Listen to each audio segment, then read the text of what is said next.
এইখানে একটা আনার গাছ আছে।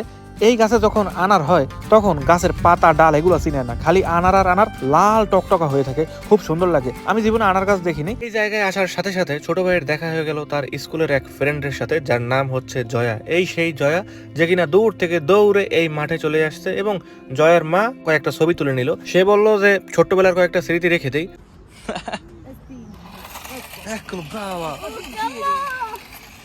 আর এই সন্ধ্যার সময় এই যে দৃশ্যটা এত সুন্দর লাগে আমার কাছে, একেবারে মন ছুঁয়ে যায়।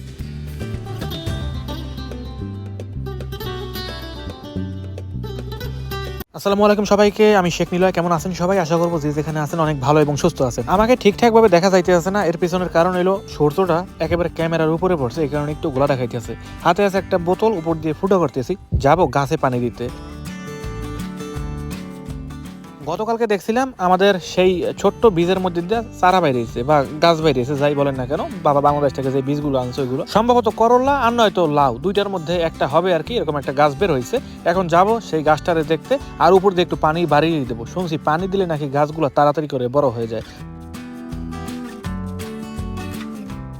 বাসার চারপাশের পরিবেশটা খুব একটা বেশি ভালো না, কারণ আমাদের নিচতলায় এমন একজন লোক থাকে যে কিনা গত 100 বছর ধরে যত রকমের মালামাল জীবনে ধরছে, মনে হয় না কোনো কিছু ফালাইছে, সবই তার বাসার চারপাশ দিয়ে রেখে দিছে। এগুলো কিন্তু আমরা কেউ কিচ্ছু রাখিনি, নিচতলায় যে থাকে সেই রেখে দিছে।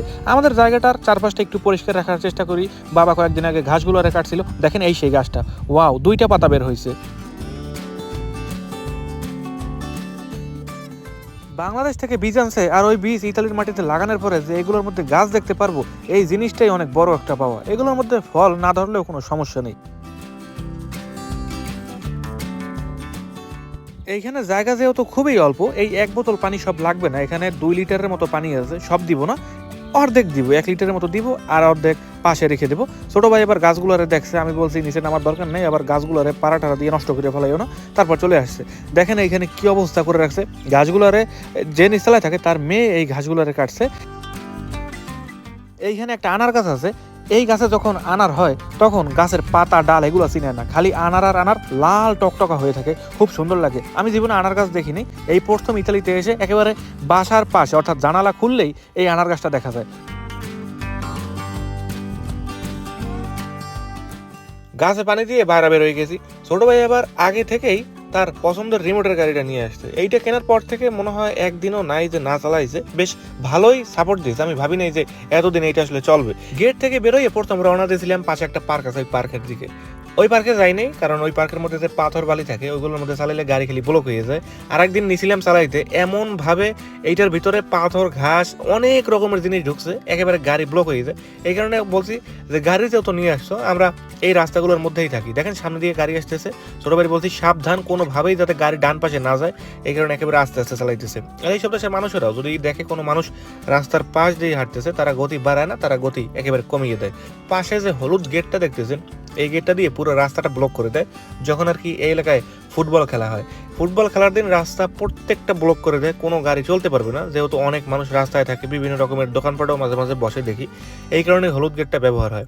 আমরা একেবারে ফুটবল খেলার যে মেইন হেড অফিস আছে, আমাদের এলাকার যে ফুটবলের টিম আছে, এরা কিন্তু এইখানেই আছে। আর দেখেন বিশাল বিশাল গাড়ি পার্কিং করে রাখছে।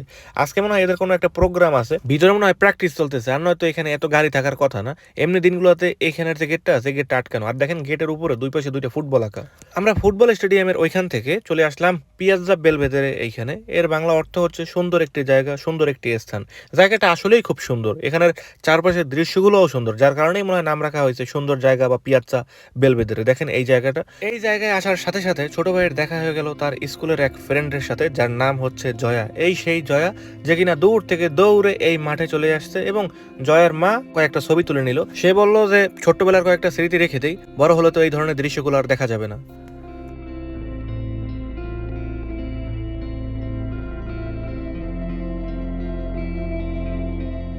জয়াকে জিজ্ঞেস করলাম কোথা থেকে আসলা, সে বলল সপ্তাহে আমি 2 দিন এখানে বাস্কেটবল খেলি, সেই বাস্কেট শেষ করেই মাত্র আসলাম। জয়ারা হচ্ছেন টোটাল 2 বোন।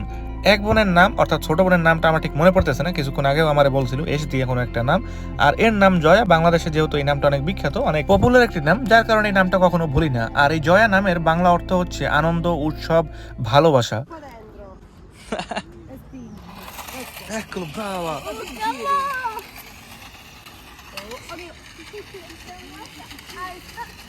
Questo rotola, qualche volta.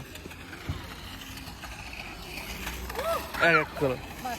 আর জয়ার মায়ের নামটা কিন্তু খুব সুন্দর, নাম হচ্ছে নয়ামি। নামটা একেবারে আনকমন, ইতালিতে খুব বেশি একটা শুনি নাই, প্রথম এই নামটা আমি শুনছি। এইসব দেশের একটা নিয়ম হয়েছে, যতই বয়সে বড় হোক কেউ কাউকে কোনো রকমের আপু বা অন্য কোনো কিছুতে ডাকে না, ডাইরেক্ট নাম ধরে ডাকে। এই নয়ামির সাথেও বিভিন্ন রকমের কথা বললাম, তাকে জিজ্ঞেস করলাম জয়ের বর্তমানে স্কুল কেমন যাচ্ছে। ছোট ভাইয়ের সাথে জয়া বর্তমানে পড়ে না, ক্লাস 1 শেষ করছিল একটা স্কুলে এবং সেইখানেই পরিচয়। নয়ামি বলছে না মোটামুটি সব ঠিকঠাকই আছে। ছোট ভাই মাঝে মাঝে ওই স্কুলটায় যাইতেছে, নতুন স্কুলে আসার পর এইখানেও অনেক ফ্রেন্ড আছে, কিন্তু পুরনো দিনের সেই বন্ধুদের কথা আর ভুলতে পারে না। অনেকদিন পর এই জয়ার সাথে বেশ সময় কাটাইছে। জয়া কিন্তু চলে গেছে, যেহেতু কিছুক্ষণ আগে বাস্কেট শেষ করে বেরোইছে, অনেক গামাই গেছিল, এই কারণেই আসলে চলে গেছে, আর নয়তো কিছু সময় নাকি থাকতো। তারপর বললাম যে ঠিক আছে, পরবর্তীতে কোনো একটা দিনে দেখা হবে, আমরা এখানেই মাঝে মাঝে আসি, সময় হলে তোমরাও এসো। নয়ামি বিশাল এক সুপার মার্কেটে চাকরি করে, নাম হচ্ছে এভার স্পিন। ওই মার্কেটে আমরা মাঝে মাঝে যাই, বিভিন্ন রকমের কেনাকাটা করি। আজকে নয়ামিকে জিজ্ঞেস করলাম হঠাৎ মার্কেটে না থেকে রাস্তায়, ব্যাপারটা কি, কোন দিক থেকে কেমনি কি হয়ে গেল। সে বললো যে আজকে ছুটির দিন। আমি বললাম এই কারণেই হয়তো আজকে রাস্তায় দেখছি, আর নয়তো এই মুহূর্তে তো মার্কেটে থাকার কথা ছিল। ছোট ভাই অনেকক্ষণ ধরে এই কাগজটাকে বাইরে ফেলতে চাইতেছে। আমি বলছি বাইরে ফালাও, কোনো রকমের সমস্যা নেই, একটা কাগজ তো। তারপরে বাইরে ফালাইছে, সেই ঘুরে কাগজ এদিকেই চলে আসছে। বিকালে পার্কের চাইতে এই জায়গাটা সবচাইতে ভালো। পার্কের মধ্যে গেলে মাটি, পানি, পাথর, বিভিন্ন রকমের সমস্যা। আর একটা বড় ঝামেলা হলো প্রত্যেকটা মানুষ কুকুর নিয়ে আড়ে। এখন ওরা তো কুকুর পছন্দ করে, আমরা তো কুকুরের কাছে গেলে কেমন যেন লাগে। কুকুর দৌড় দিয়ে আমাদের কোলে উঠতে চায়, কিন্তু আমি তো পাই ভয়। এই সব জায়গায় আসলে কুকুর খুব একটা বেশি দেখা যায় না, যার কারণেই এই জায়গাটা অনেক বেশি ভালো লাগে। আর এই সন্ধ্যার সময় এই যে দৃশ্যটা এত সুন্দর লাগে আমার কাছে, একেবারে মন ছুঁয়ে যায়।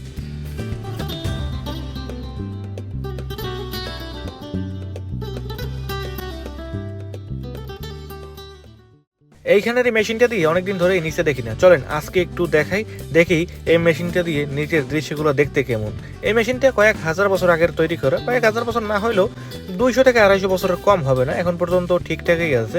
এখানে যারা বয়স্ক মানুষ আছে তাদের কাছে জিজ্ঞেস করলে শোনা যায় যে তাদের দাদি নানির আমল থেকেই নাকি এই মেশিনটা এইখানে, আর এটা দিয়ে ঠিক এইভাবেই নিচের দিকে দেখে। নিচের অনেক দূরের দৃশ্যগুলো এই মেশিনটা দিয়ে দেখা যায়।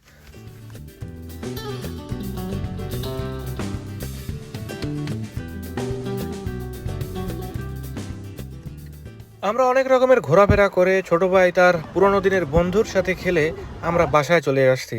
এবার আর বাইরে থাকবো না, একেবারে সন্ধ্যা হয়ে গেছে। আজকে সন্ধ্যার সময় বেশ ভালো ঠান্ডাও বাইরে ছিল। বর্তমান দিনেও ইতালিতে গরমের জায়গায় ঠান্ডা পড়তেছে, জানি না এই ঠান্ডা শেষ হবে কবে। আমার এই সাইকেলটাকে তাড়াতাড়ি করে চার্জ দিতে হবে, আর নয়তো কোনোভাবেই কালকে সকালে কাজে যাওয়া যাবে না। গাড়ি নিয়ে যেতে হবে, গাড়ি নিয়ে যেতে আমার কাছে খুব একটা বেশি ভালো লাগে না, রাস্তায় শুধু জ্যামে পড়ে থাকা লাগে। আর এইটা নিয়ে হাওয়া বাতাস খেতে খেতে প্রাকৃতিক দৃশ্য দেখতে দেখতে যেতে যে একটা আরাম আছে, এইটা আমার খুব পছন্দ। আজকের এই ছোট্ট ভিডিওটা এই পর্যন্তই। ভালো থাকবেন, সুস্থ থাকবেন, নিজের খেয়াল রাখবেন। ভিডিওতে কোনো ভুল হয়ে থাকলে ক্ষমা করে দিবেন। দেখা হবে পরবর্তী কোনো নতুন ভিডিওতে। Bye bye.